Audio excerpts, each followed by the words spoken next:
हुकूमत ने आवाम को महंगाई का नया झटका देने का मंसूबा बंदी कर ली। IMF के मुतालबे पर मिनी बजट लाने की तैयारी शुरू कर दी। ज़राए के मुताबिक आलमी मालियाती, प्रॉपर्टी और ज़रूरी शोबे पर मजीद टैक्स आयद करने की शर्त रख दी है। IMF का कहना है कि नए महसूलात के जरिए आमदन में इजाफा किया जाए।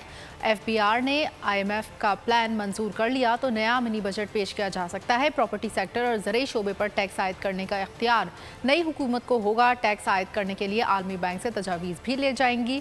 ज़रूरी आमदन पर टैक्स के लिए सूबों को मुतहरिक करने का मुतालबा भी किया गया है। अपना घर मईशत का पहिया भी घूमेगा, मजदूर भी सर उठा के जिएगा। खेतों में हरियाली लहराएगी, किसान भी खुशियां समेटेगा।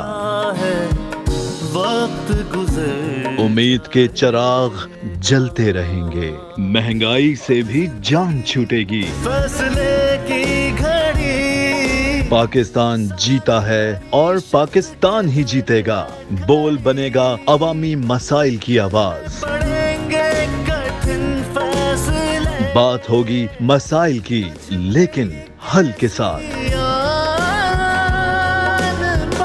देखिए खुसूसी नशरियात मिशन मईशत बुध के रोज 1 बजे सिर्फ बोल न्यूज पर।